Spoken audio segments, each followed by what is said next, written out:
తెలుగు రాష్ట్రాల్లో పోలింగ్ ముగిసింది. ఇంకా పోలింగ్ కేంద్రాల్లో భారీగా క్యూ లైన్లో ఓటర్లు నిలిచినారు. సాయంత్రం 6 గంటల వరకు క్యూ లైన్లో నిలిచిన వారికి ఓటు వేసే ఛాన్స్ ఉంది.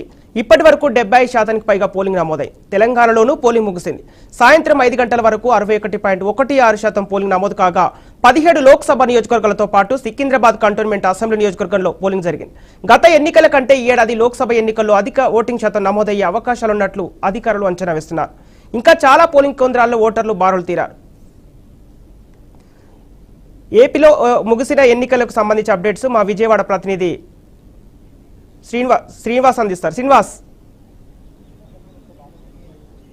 సంపత్, రాష్ట్ర వ్యాప్తంగా ఎన్నికల 175 అసెంబ్లీ నియోజకవర్గాలకి అదేవిధంగా 25 పార్లమెంట్ నియోజకవర్గాలకు సంబంధించినటువంటి 2024 సార్వత్రిక ఎన్నికల పోలింగ్ కొద్దిసేపటి కిందటే ముగిసింది. అయితే ఉదయం 7 గంటల నుంచి సాయంత్రం 6 గంటల వరకు మాత్రమే సమయాన్ని ఇవ్వడంతో ఈసీ ఉదయం 7 గంటల నుంచి సాయంత్రం 6 గంటల వరకు కూడా పెద్ద ఎత్తున క్యూ లైన్లో ఓటర్లు బార్లు తీరిన పరిస్థితి చూస్తూ ఉన్నాము. మరో పక్కన చూస్తే ఏదైతే సమస్యాత్మక కేంద్రాలు వీటి అన్నింటినీ కూడా వెబ్కాస్టింగ్ ద్వారా కూడా పూర్తి స్థాయిలో పర్యవేక్షణ జరపడం జరిగింది. కమాండ్ కంట్రోల్ రూమ్ ద్వారా ప్రతి అంశాన్ని పర్యవేక్షణ జరపడం కూడా జరిగింది. మరో పక్క నుంచి చూస్తే కనుక ఏదైతే ఈ నక్సల్స్ ప్రభావిత ప్రాంతాలు ఉంటాయో ఆ ప్రాంతాల్లో ఉదయం 7 గంటల నుంచి మధ్యాహ్నం సాయంత్రం 4 గంటల వరకు, అదేవిధంగా కొన్ని ప్రాంతాల్లో 5 గంటల వరకు కూడా పోలింగ్ సరళి కొనసాగిన పరిస్థితి కనిపిస్తుంది. అయితే రాష్ట్ర వ్యాప్తంగా మిగిలినవన్నీ జిల్లాల్లో కూడా యాజ్ యూజువల్ గా ఉదయం 7 గంటల నుంచి సాయంత్రం 6 గంటల వరకు కొనసాగింది. అయితే ఆ ఓటర్లు ఇంకా పోలింగ్ బూత్ల వద్ద బారులు తీరిన పరిస్థితి అయితే కనిపిస్తుంది. అయితే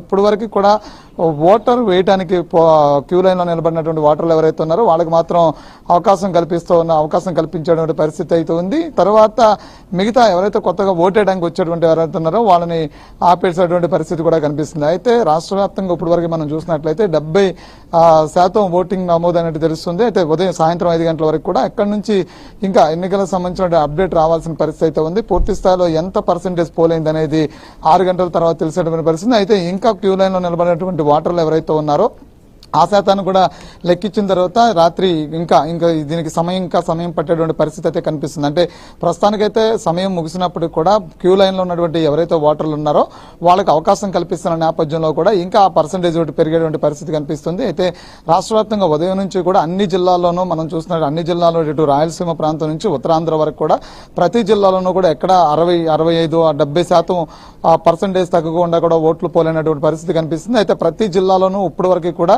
ఇంకా క్యూ లైన్ లో ఓటర్లు బారులు తీరిన పరిస్థితి కనిపిస్తుంది. అయితే ఉదయం ఎండ తావిడి తక్కువ ఉండగల కొన్ని ప్రాంతాల్లో ఎండవిడి ఎక్కువ ఉన్నటువంటి ప్రాంతాల్లో ఉదయం పూటే ఎక్కువ ఓటు వేయడానికి ఆసక్తి చూపించారు ఓటర్లు. తర్వాత మధ్యాహ్నం సమయంలో కొంచెం చల్లబడినటువంటి వాతావరణం ఉండే ప్రాంతాల్లో మధ్యాహ్నం సమయంలో కూడా ఓటర్లు ఓటు వేయడానికి ఆసక్తి చూపించారు. అయితే సాయంకాలం అవుతున్న నేపథ్యంలో కొన్ని ప్రాంతాల్లో ఎండవేడికి తక్కువ ఉన్న ప్రాంతాల్లో సాయంకాలం కూడా కొన్ని జిల్లాల్లో ఓటు వేయడానికి బారులు తీరినటువంటి పరిస్థితి అయితే ఉంది. అయితే ఉదయం నుంచి మనం చూసినట్లయితే కనుక ఓటింగ్ శాతం పొద్దున ఉన్నటువంటి పరిస్థితుల్లో ఓటింగ్ శాతం 80 దాటుతుందని చెప్పని అనుకున్నారు. అయితే మరొకసారి ఇప్పుడు పెరుగుతున్నటువంటి ఏదైతే ఈ ఓటు శాతం క్యూ లైన్ ఉన్నటువంటి ఓటర్లను కనుక చూసినట్లయితే కనుక ఓటింగ్ శాతం ఈసీ అంచనా వేసిన విధంగానే 80% దాటేటువంటి పరిస్థితి కనిపిస్తుంది. సంపత్.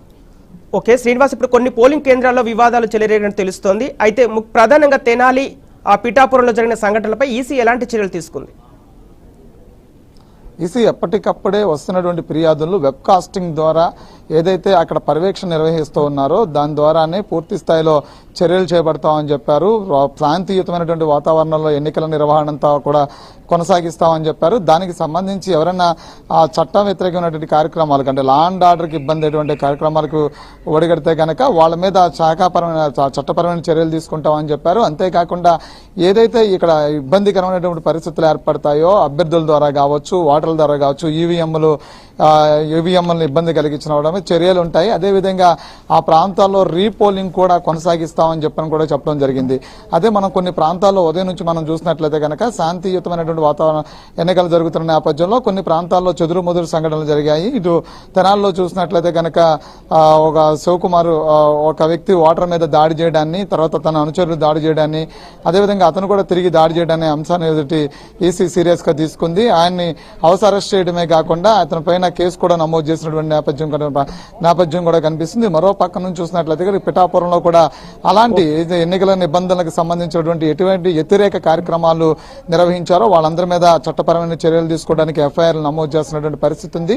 మరో పక్క నుంచి ఇటు పిన్నెల రామకృష్ణారెడ్డి కావచ్చు, ఇటు పల్నాడు జిల్లాలో జరిగినటువంటి సంఘటనలు ఏవైతే ఉన్నాయో వాటి మీద సంబంధించినటువంటి చర్యలు కూడా ఇప్పటికే ఈసీ చేపట్టడం జరిగింది. అయితే రాష్ట్ర వ్యాప్తంగా ఈసీకి వస్తున్నటువంటి ఫిర్యాదులు ఏవైతే ఉన్నాయో ఫిర్యాదుల మీద ఎప్పటికప్పుడే స్పందిస్తున్నటువంటి పరిస్థితి ఉంది. ఫిర్యాదులకు సంబంధించినటువంటి ఏవైతే ఈ ఫిర్యాదులకు సంబంధించినటువంటి సెక్షన్స్ అక్కడ ఉన్నటువంటి వ్యక్తులు ఎవరైనప్పుడు కూడా వాళ్ళ మీద కేసులు కూడా నమోదు చేస్తున్న పరిస్థితి ఉంది. ఇప్పటికే కొంతమంది అభ్యర్థులు తమ పరిధి దాటి